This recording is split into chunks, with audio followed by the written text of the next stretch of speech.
Lok Sabha speaker Om Birla ഇന്നും സഭയിലെത്തില്ല. പ്രതിപക്ഷം നൽകിയ അവിശ്വാസ പ്രമേയ നോട്ടീസ് പരിഗണിക്കുന്നതുവരെ സഭയിൽ അധ്യക്ഷത വഹിക്കേണ്ടതില്ല എന്നാണ് ഓം ബിർളയുടെ തീരുമാനം.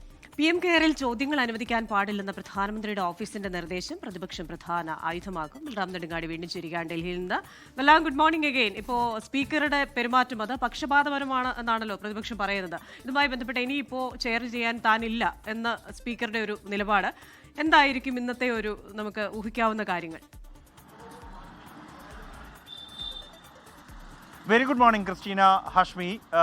വളരെ അപൂർവമായ ഒരു സാഹചര്യമാണ് ലോക്സഭയിൽ ഉടലെടുത്തിരിക്കുന്നത്. സ്പീക്കർ ഓം ബിർളയ്ക്ക് എതിരായി പ്രതിപക്ഷത്തെ 118 അംഗങ്ങൾ ഒപ്പുവെച്ച ഒരു അവിശ്വാസ പ്രമേയ നോട്ടീസ് കഴിഞ്ഞ ദിവസം സമർപ്പിച്ചിരിക്കുകയാണ് ലോക്സഭാ സെക്രട്ടറി ജനറലിന്. എന്തായാലും ഈ നോട്ടീസ് തയ്യാറായി ഇന്നലെ രാവിലെ ഇത് സമർപ്പിക്കും എന്ന ഉറപ്പായ ഘട്ടത്തിൽ തന്നെ ലോക്സഭാ സ്പീക്കർ ഓം ബിർള സഭയിൽ എത്തേണ്ടതില്ല എന്ന് തീരുമാനിച്ചിരുന്നു.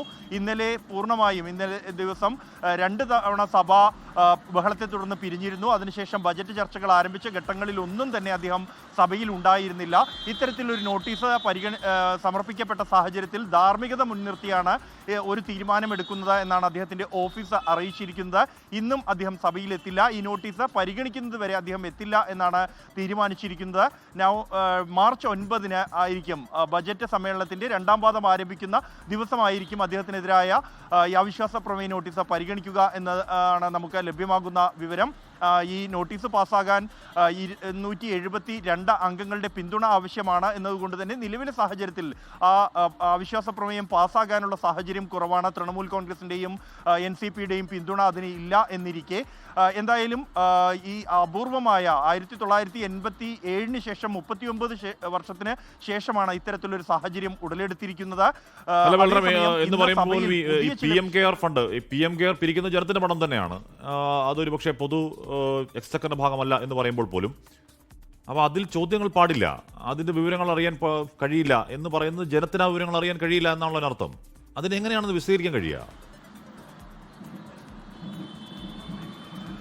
ഹാഷ്മി, നേരത്തെ തന്നെ ഈ PM കെയർ രൂപീകരിച്ച ഘട്ടത്തിൽ തന്നെ അത് ഒട്ടേറെ വിവാദങ്ങൾക്ക് വഴി വെച്ചിരുന്നു. പ്രതിപക്ഷ പ്രതിഷേധങ്ങൾക്കും ഈ വിഷയത്തിൽ നിയമ പോരാട്ടങ്ങൾക്കും വഴിവെച്ചിരുന്നു. സുപ്രീം കോടതിയിൽ തന്നെ ഈ PM കെയറുമായി ബന്ധപ്പെട്ടുള്ള വിവരങ്ങൾ പുറത്തുവിടാത്തതിനെതിരെ ഹർജികൾ എത്തിയിരുന്നു. ആ ഘട്ടത്തിലെല്ലാം തന്നെ ഇക്കാര്യത്തിൽ പ്രധാനമന്ത്രിയുടെ ഓഫീസും കേന്ദ്ര സർക്കാരും സ്വീകരിച്ച ഒരു നിലപാട് എന്നുള്ളത് PM കെയർ എന്നുള്ളത് ഒരു പൊതു ട്രസ്റ്റാണ് എന്നുള്ളതാണ്. ഒരു പൊതു ചാരിറ്റബിൾ ട്രസ്റ്റാണ്. അതുകൊണ്ട് തന്നെ അതിൻ്റെ വിവരങ്ങൾ പുറത്ത് വിടേണ്ടതില്ല, പങ്കുവെക്കേണ്ടതില്ല എന്നുള്ള ഒരു നിലപാടാണ്. ഈ ഒരു നിലപാടിൻ്റെ അടിസ്ഥാനത്തിൽ തന്നെയാണ് PM കെയറുമായി ബന്ധപ്പെട്ടതടക്കമുള്ള പ്രധാനമന്ത്രിയുടെ നേതൃത്വത്തിൽ കൈകാര്യം ചെയ്യുന്ന 3 ഫണ്ടുകളുടെ വിവരങ്ങൾ കൈമാറേണ്ടതില്ല, അത് സംബന്ധിച്ചുള്ള ചോദ്യങ്ങൾ പ്രോത്സാഹിപ്പിക്കേണ്ടതില്ല എന്നുള്ള ഒരു നിർദ്ദേശം പ്രധാനമന്ത്രിയുടെ ഓഫീസ് സഭാധ്യക്ഷന്മാർക്ക് നൽകിയിരിക്കുന്നത്. ഈ വിഷയം വീണ്ടും വാർത്തകളിൽ ഇടം നേടിയ ഒരു പശ്ചാത്തലത്തിലാണ് പ്രതിപക്ഷം ഇക്കാര്യം വീണ്ടും ചർച്ചയാക്കാനും ആയുധമാക്കാനും ഒരുങ്ങുന്നത്. കഴിഞ്ഞ ദിവസം ജോൺ ബ്രിട്ടാസ് MP ഇരു സഭകളുടെയും അധ്യക്ഷന്മാർക്ക് ഈ വിഷയം ഉന്നയിച്ചുകൊണ്ട് കത്തയച്ചിരുന്നു. ഇന്ന് സഭകളിലും ഈ വിഷയം ഉന്നയിക്കാൻ തന്നെയാണ് പ്രതിപക്ഷത്തിൻ്റെ തീരുമാനം. എന്നാൽ കേന്ദ്ര സർക്കാരിൻ്റെ നിലപാടിൽ മാറ്റമുണ്ടാകാൻ ഇടയില്ല. അത് ഭരണപ്രതിപക്ഷ പോരിന് ഇന്നും വഴിവെച്ചേക്കും.